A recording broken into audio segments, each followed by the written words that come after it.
அனைவருக்கும் வணக்கம். ஆடி 18ஆம் பெருக்கு அன்று இப்படிதான் வருடம் நீங்கள் செய்கிறீர்களா? அதை முதலில் நிறுத்துங்கள். இந்த ஒரு பொருளை மட்டும் வைத்து இப்படி செய்யுங்கள், அடுத்த வருடம் வளர்ச்சி உங்களுக்கே தெரியும். அந்த வகையில் இந்த ஆடி 18ஆம் பெருக்கான இன்றைய நாளில் என்ன மாதிரியான நன்மைகள் எல்லாம் ஏற்பட இருக்கு, கிரக நிலைகளின் ரீதியாக அமையிருக்கும், சாதகங்கள் என்ன, பாதகங்கள் என்ன, மேலும் என்ன மாதிரியான நன்மைகள் எல்லாம் உங்களுடைய வாழ்வில் ஏற்பட இருக்கு. அந்த வகையில் இந்த ஆடி 18 பெருக்க பொறுத்த வரைக்கும் செல்வம் மகிழ்ச்சி பெருக வழிபடும் சரியான முறை என்ன என்று பார்க்கும்போது, இந்த ஆடி மாதத்தில் அம்மனை வழிபட்டு போற்றி கொண்டாடுவதை போல் பெண்ணின் வடிவமாக கருதும் நதிகளையும் போற்றி மரியாதையும் நன்றியும் செலுத்தும் முக்கிய நாளாக இந்த ஆடி பெருக்கு. இந்த ஆடி மாதம் அம்மனை வழிபட்டு போற்றி கொண்டாடுவதை போல் பெண்ணின் வடிவமாக கருதும் நதிகளையும் போற்றி மரியாதையும் நன்றியும் செலுத்தும் முக்கிய நாளாக இந்த ஆடி பெருக்கு கருதப்படுகிறது. குறிப்பாக காவிரி தாயை வழிபட்டு பாவங்கள் நீக்கி மகிழ்ச்சி ஆயுள் அனைத்து நலன்களும் பெருக வேண்டும் என வழிபடும் சிறப்புக்குரிய ஒரு நாளாகும். இந்த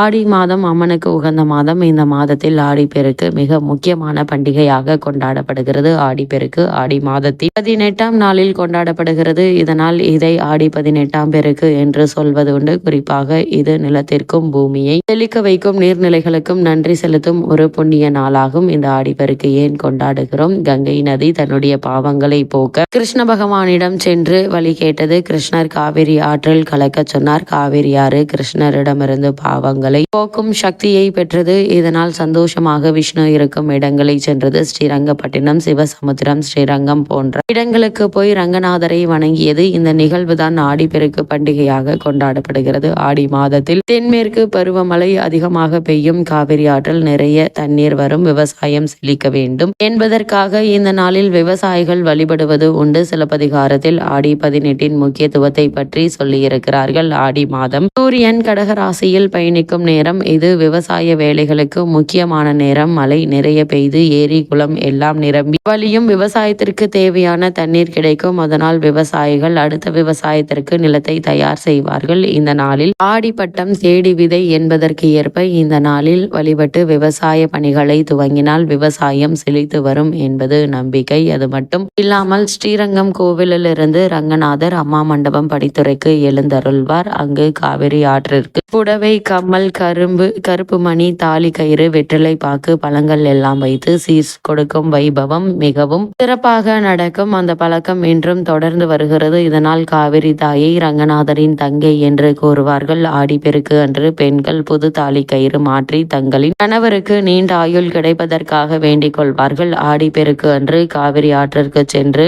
பூஜை செய்து வழிபடுவார்கள். பூ, பழம், சாப்பாடு எல்லாம் காவிரி அன்னைக்கு படைப்பார்கள். புதிதாக திருமணமானவர்கள் தங்களின் திருமண மாலைகளை ஆற்றில் விட்டு வணங்கி வழிபடுவார்கள். இந்த நாளில் காவிரியில் புனித நீராடினால் பாவம் போகும், செல்வ வளமும் ஆரோக்கியமும் பெருகும் என்பது ஐதீகம். இந்த நாளில் தங்கம் உள்ளிட்ட சொத்துக்கள் வாங்கினால் பெருகும் என்பது நம்பிக்கை. காவிரி கரைக்கு சென்று வழிபட முடியாதவர்கள் தங்களுடைய வீட்டிற்கு அருகிலுள்ள நீர்நிலைகளுக்கு சென்று வழிபடுவது உண்டு. புதிதாக திருமணமான பெண்களுக்கு தாலி பெருக்கி போடும் வைபவம் இந்த நாளில் நடத்துவார்கள். மக்கள் குளக்கரைகளிலும் காவிரி அன்னையை நினைத்து பூஜை செய்து வழிபடுவது உண்டு. இவ்வளவு சிறப்பு மிக்க ஆடி பெருக்கான இந்த 2025ஆம் ஆண்டு ஆகஸ்ட் மாதம் 3ஆம் தேதி ஞாயிற்றுக்கிழமை வருகிறது. விசாகம் மற்றும் அனுஷம் நட்சத்திரம் இணைந்த நாளில் ஆடி பெருக்கு வருகிறது. அனுஷம் நட்சத்திரம் சனி பகவானுக்கு உரியதாக இருந்தாலும் இந்த நாளில் மகாலட்சுமியை வழிபடுவதால் செல்வ வளம் பெருகும் என கூறப்படுகிறது. அது மட்டுமில்லாமல் இன்றைய நாளை பொறுத்தவரைக்கும் புண்ணியம் ஐஸ்வர்யம் பெருக என்ன செய்ய வேண்டும் என்று பார்க்கும்போது ஆடி மாதத்தின் 18ஆம் நாளில் 6 குளங்கள் பொங்கி வரும். இந்த நாளில் நாமும் நீர்நிலைகளை வழிபட்டால் நம்முடைய வாழ்வில் மகிழ்ச்சியும் செல்வமும் பொங்கி வரும் என்பது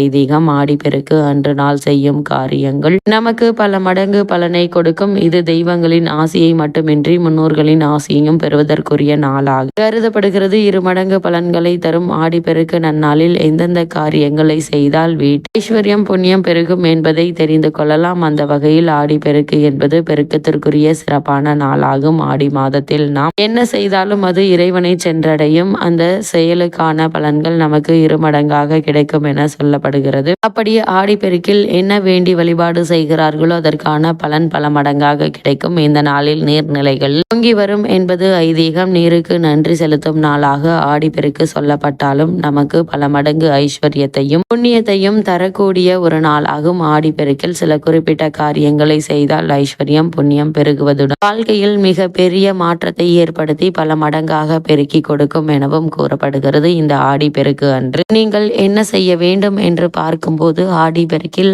ஆற்றங்கரை குளக்கரைகளுக்கு சென்று தீபம் ஏற்றி வழிபடலாம். புனித நீராடி முன்னோர்களுக்கு செய்ய வேண்டிய புண்ணிய காரியங்களை செய்யலாம். அது மட்டுமில்லாமல் திருமணமான பெண்கள் தாலி கயிறு மாற்றிக்கொள்ளலாம். மற்ற சுமங்கலி பெண்களுக்கு தாலி கயிறு தானமாக கொடுக்கலாம். கன்னியா பூஜை இன்றைய நாளில் செய்யலாம். அதேபோல் நீர்நிலைகளில் கரைகளில் விளக்கேற்றி மகாலட்சுமி பூஜை செய்யலாம். வீட்டில் பாயாசம், களி, வடை ஆகியவற்றை செய்து சுவாமிக்கு படைத்து வழிபடலாம். சுவாமிக்கு பலவிதமான கலவை சாதம், பழங்கள், இனிப்பு வகைகள் போன்றவை படைத்து வழிபடுவது உண்டு. சுமங்கலி பெண்கள் தங்களின் கணவரின் ஆயுள் நீடிக்க வேண்டும், சுமங்கலியாக இருக்க வேண்டும், அனைத்து விதமான சௌபாகியங்களும் கிடைக்க வேண்டும் என பூஜை செய்வார்கள். கோ பூஜை செய்யலாம். கோசாலைகளுக்கு வேண்டி பொருட்களை வாங்கி கொடுக்கலாம். மஞ்சளில் விநாயகர் பிடித்து வைத்து விநாயகர் வழிபாடு செய்யலாம். முதலில் விநாயகர் வழிபாட்டினை செய்த பிறகே மற்ற வழிபாடுகளை செய்ய வேண்டும். இதனால் வாழ்வில் வெற்றிகள் பெருகும். அம்பாளுக்கு வேப்பிலை மாலை கட்டி சர்க்கரை பொங்கல் போன்ற இனிப்பு செய்து வைத்து படைத்து வழிபடலாம். ஆடிப்பெருக்கு அன்று வீட்டில் தினசரி சமையலுக்கு பயன்படுத்தப்படும் பொருட்கள் குறையாமல் இருக்கும்படி வாங்கி நிரப்பி வைக்க வேண்டும். ஆடிப்பெருக்கு அன்று நகை வாங்க முடியாதவர்கள் மஞ்சள் கிழங்கு சிறிதளவு வாங்கி வைக்கலாம். தங்கத்திற்கு இணையான மஞ்சள் வீட்டில் செல்வத்தை பெருக செய்யும். ஆடிப்பெருக்கு அன்று குபேரருக்கு குபேர நாணயங்கள் வைத்து அர்ச்சனை செய்து குபேர பூஜை செய்து வழிபடுவது மேலும் சிறப்பானது. சூரியன் புதன் சேர்க்கை நடைபெறும் நாளே ஆடிப்பெருக்கு என்பதால் நவதானியங்கள் வாங்கி வீட்டில் வைத்து வழிபடலாம். நவதானியங்களை மண்ணில் விதைக்கவும் செய்யலாம்.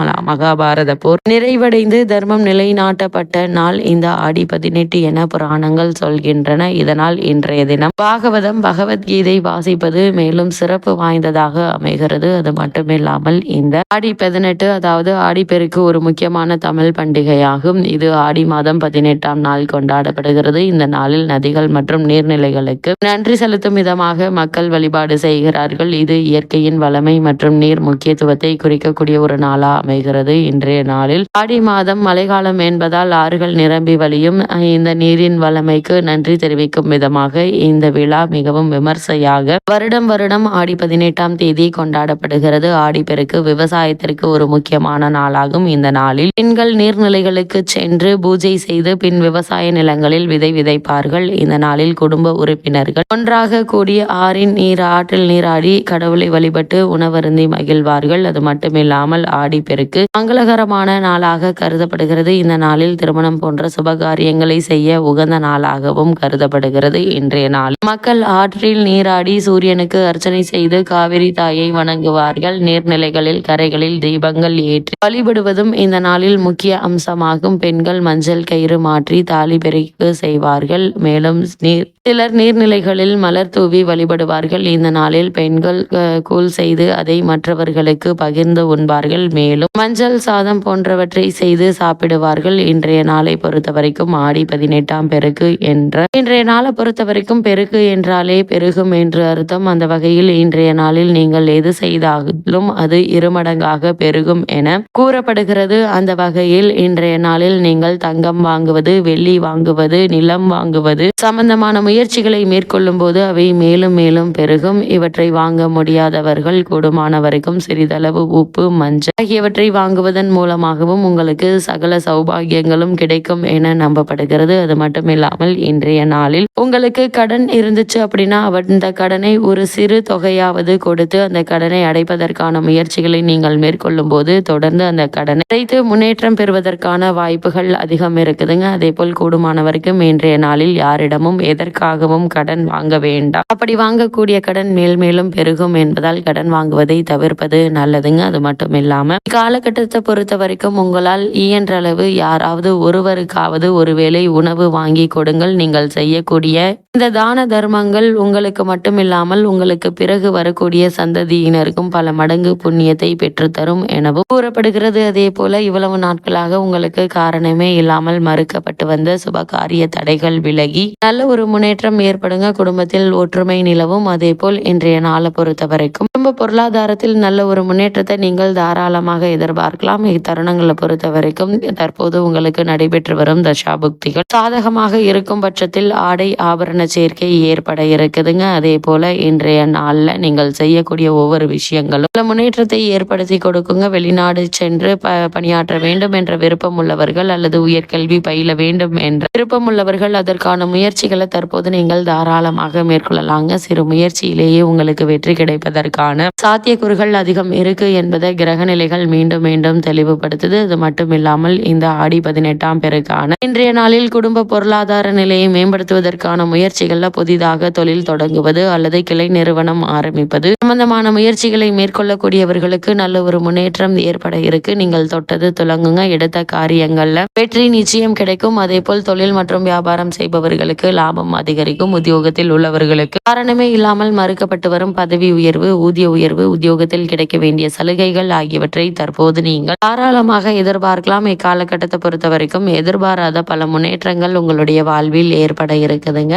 இத்தருணங்களை பொறுத்த வரைக்கும் ஆடி 18ஆம் பெருக்கான இன்றைய நாளில் என்ன மாதிரியான முயற்சிகளை நீங்கள் மேற்கொண்டாலும் அவை வெற்றி தருங்க. அதே போல திருமண சம்பந்தமான முயற்சிகளை மேற்கொண்டு வருபவர்களுக்கு இவ்வளவு நாட்களாக ஏற்பட்டு வந்த தடை தாமதங்கள் நீங்கி நல்ல ஒரு முன்னேற்றத்தை இப்போது நீங்கள் தாராளமாக எதிர்பார்க்கலாம். அதே போல விவசாயத்துறையினரை பொறுத்த வரைக்கும் ஆடி பட்டம் தேடி விதை என்று சொல்வார்கள். அந்த வகையில் இந்த ஆடி 18ஆம் பெருக்கான இன்றைய நாளில் நீங்கள் விதை விவசாயத்தை தொடங்குவதன் மூலமாக நல்ல ஒரு விளைச்சல் ஏற்படுங்க. இதனால் உங்களுடைய விளைபொருள் நல்ல விளைச்சல் பெற்று நல்ல லாபம் கிடைக்க இருக்கு. இதனால பொருளாதார ரீதியான முன்னேற்றமும் ஏற்பட இருக்குதுங்க. புதிதாக இடம் வாங்குவது, வீடு கட்டுவது சம்பந்தமான முயற்சிகளை மேற்கொண்டு வருபவர்கள் அதற்கான முயற்சிகளை இப்போது நீங்கள் தாராளமாக மேற்கொள்ளலாங்க. நல்ல ஒரு முன்னேற்றம் ஏற்படும். இன்றைய நாளில் நீங்கள் செய்யக்கூடிய ஒவ்வொரு புண்ணியங்களும் உங்களுக்கு மட்டுமில்லாமல் உங்களுக்கு பிறகு வரக்கூடிய சந்ததியினர்களுக்கும் சென்றடையும் என கூறப்படுகிறது. முன்னோர் வழிபாட்டை இன்றைய நாளில் மேற்கொள்வதன் மூலமாக முன்னோர்களுடைய ஆசையும் உங்களுக்கு கிடைக்கும் என்பதுல எந்த ஒரு சந்தேகமும் இல்லைங்க. அந்த வகையில் இந்த ஆடி 18ஆம் பெருக்கான இன்றைய நாளில் கிரகநிலைகளின் ரீதியாக கூறப்படும் பரிகாரம் என்ன என்று பார்க்கும்போது வீட்டிற்கு அருகாமையில் உள்ள நீர்நிலைகளுக்கு சென்று காவிரி தாயை வழிபடுவது மட்டுமில்லாமல் வீட்டிற்கு அருகாமையில் உள்ள திருக்கோவிலுக்கு சென்று தீபம் ஏற்றி வழிபடுவதும் எண்ணற்ற நன்மைகளை உங்களுடைய வாழ்வில் ஏற்படுத்தி கொடுக்கும் என்பதை கிரகங்களுடைய சஞ்சார நிலைகள் தெளிவாகவும் உறுதியாகவும் எடுத்துக்காட்டுது.